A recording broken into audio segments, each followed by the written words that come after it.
For folks concerned about their careers or their paychecks, there are some mixed messages right now about the economy. The stock market is down, but so is the unemployment rate. New jobs are being added, but there's still a record number of openings. Here to help us make sense of it all, Jared the Job Whisperer back this morning. We welcome Jared Casalia, CEO and founder of True Staffing Partners, back to the show. First off, Jared, what do all of these mixed messages mean for jobs? Well, you're right with one thing, Matt. The stock market has been a disaster in 2022. Since December, the S&P 500 is down 18%, the Dow is down 13%, and the NASDAQ has dropped a whopping 27%.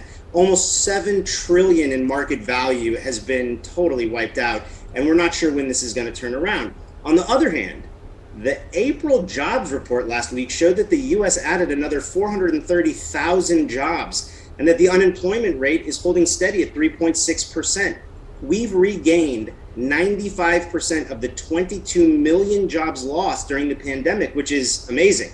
So, why the mixed messages? The connection here is inflation.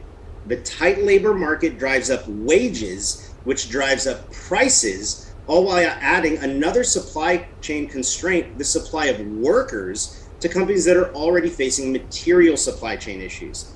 To get a hold of inflation, the Fed is going to raise interest rates, which increases borrowing costs. And for companies, that drives their stock prices down. And we're now caught in that downward spiral. Yeah, so a lot of information to take in there. And with all that said, coming from your perspective, what can break that spiral?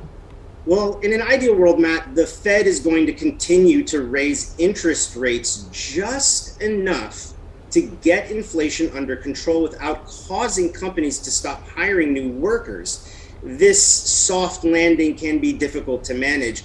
We're basically back at employment fully in the US, so we can't expect the economy to keep adding jobs at the same pace, even in perfect market conditions, but especially when borrowing costs for companies increase. So what will that mean for people thinking about changing jobs? It means the window is closing on this era of the job market we've been touting, where job seekers are 100% in the driver's seat. Ooh. If you're looking to make a change, act fast.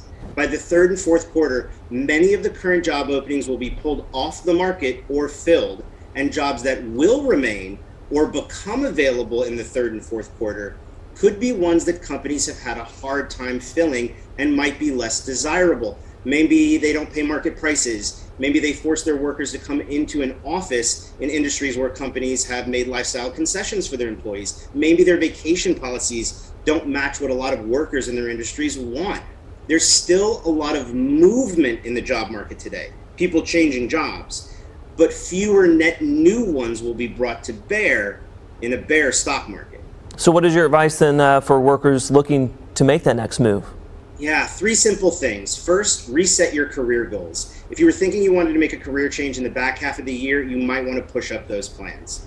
Second, don't procrastinate on updating your resume, your LinkedIn profile, and taking all the other preparations needed to interview seriously and quickly. Finally, reach out to a recruiter in your industry or begin to rekindle an old relationship with a recruiter you've worked with before. And please, choose one specific to your industry. Hey, as always, you always have great insight for us, Jared, among many things happening at one time. We appreciate your insight, my friend.